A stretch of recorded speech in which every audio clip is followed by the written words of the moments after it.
Halo, Assalamualaikum. Kali ini saya akan berbagi resep nastar lumer anti gagal ala dapur Kayla.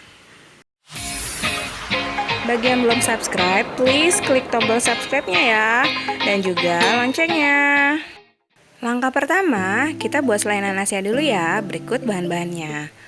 Cuci bersih nanas yang sudah dikupas dan dibuang tengahnya. Lalu potong-potong dan blender. Sebentar aja ya, jangan sampai halus sekali. Kalian juga bisa menghaluskan dengan cara diparut dengan menggunakan parutan keju. Lalu masak nanas yang sudah dihaluskan.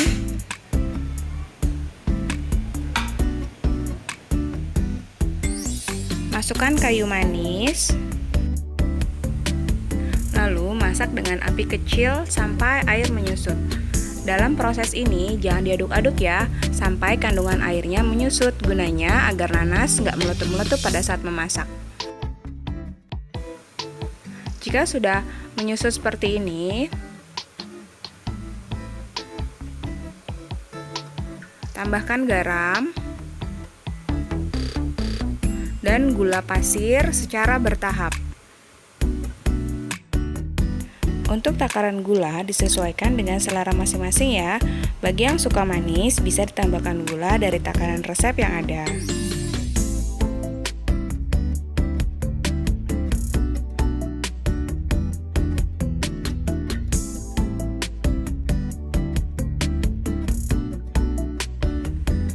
Proses ini terus diaduk-aduk ya, jangan sampai gosong.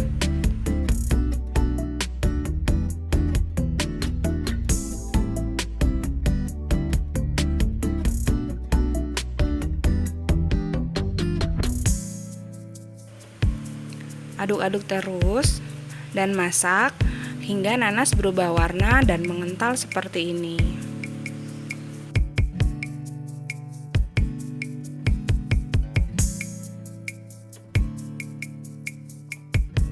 Saya masaknya nggak sampai kering banget ya, biar ada tekstur lumer pada saat makan nastarnya. Nah, selai nanasnya sudah siap untuk digunakan. Berikut bahan-bahan yang diperlukan untuk adonan nastarnya. 700 gram tepung terigu, 100 gram gula halus, 60 gram susu bubuk full cream,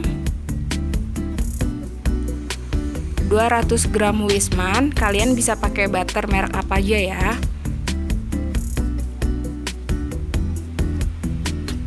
Ratus gram margarin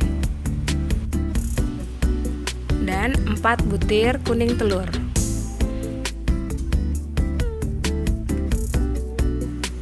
Siapkan wadah.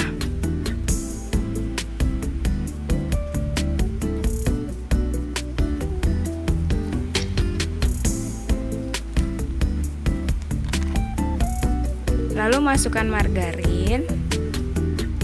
Margarinnya juga kalian bisa pakai merek apa aja ya, sesuai selera kalian.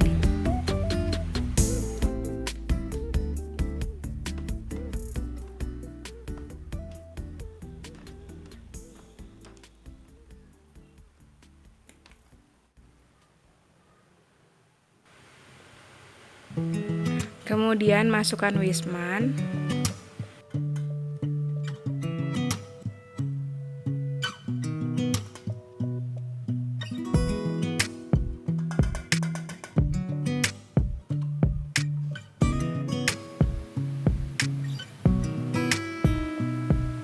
Dan gula halus.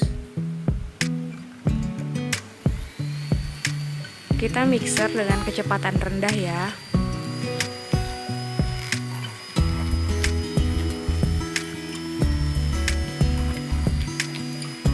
Mixer hingga semua bahan tercampur rata. Gak perlu lama-lama mixernya, gak perlu terlalu ngembang. Cukup sampai halus saja, kurang lebih 2 menit.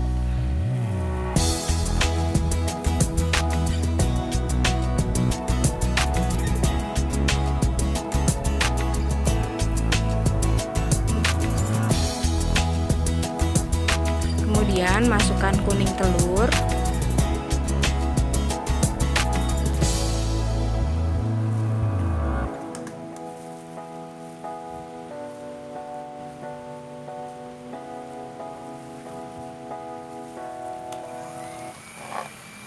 Kita mixer lagi sampai semuanya tercampur rata.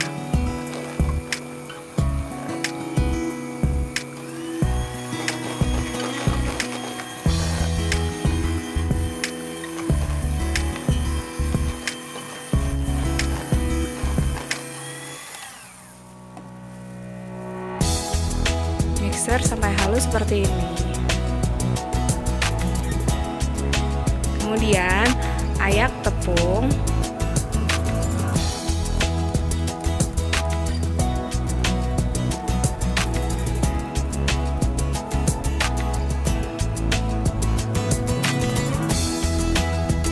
lakukan hingga tepung habis.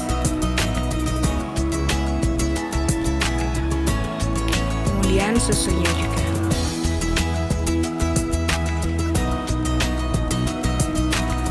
Lalu kita aduk dengan spatula. Aduk perlahan ya.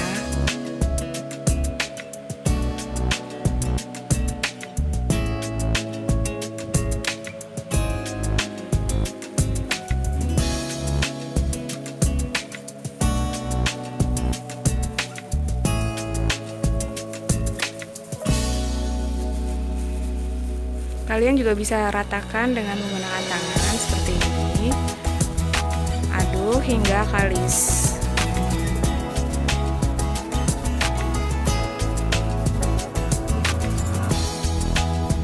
Kalau bahan-bahannya sudah tidak lagi menempel di wadah, berarti sudah kalis. Hasilnya seperti ini ya. Selain nanasnya, saya masukkan ke dalam plastik seperti ini. Gunanya untuk mempermudah pada saat pengisian di nastarnya.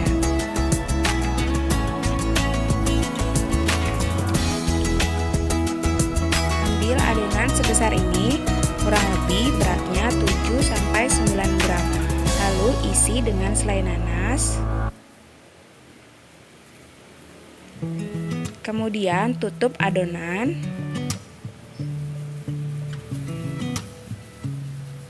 Dan bulatkan.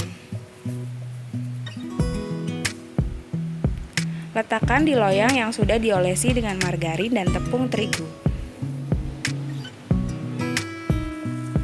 Ambil adonan, bulatkan, lalu tekan bagian tengahnya sampai berbentuk mangkuk seperti ini. Kemudian masukkan isian nanasnya.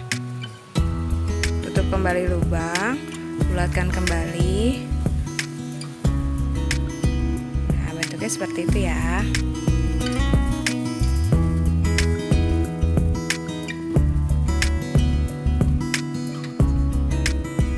Untuk selai nanasnya, kalian bisa juga bentuk bulat-bulat sebelumnya, sesuai dengan selera kalian ya.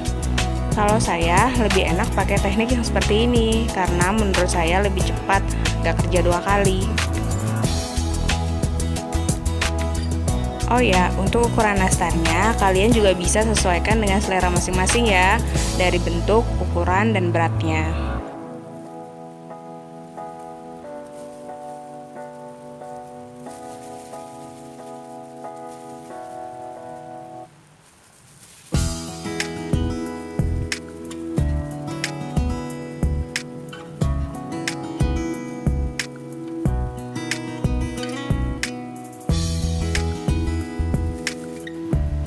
Lakukan terus hingga adonan terisi penuh di loyang.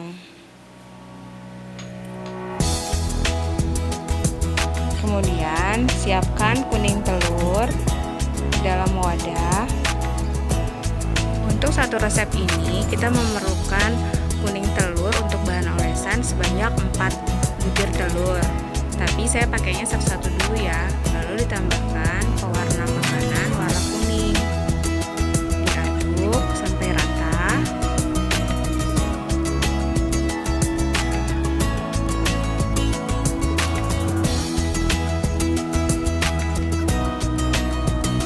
Jika sudah tercampur rata, oleskan ke nastar yang tadi kita bentuk.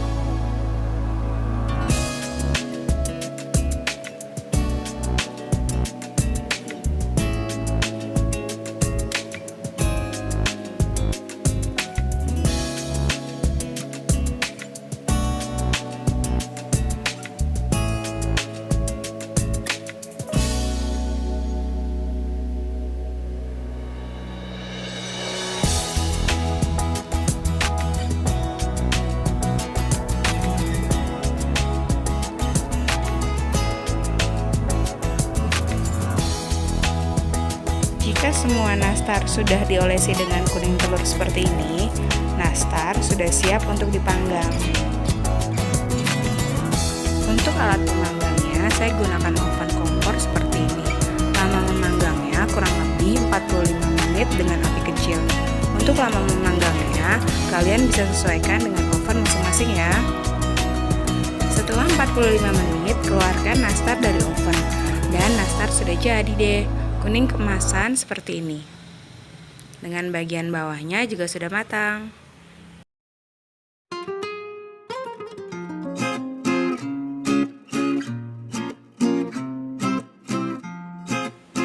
Setelah nastar dingin, bisa langsung masukkan ke dalam wadah.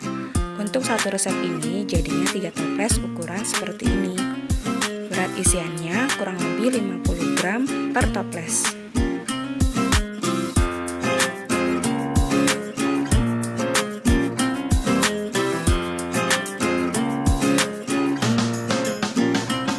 Susun terus dalam wadah.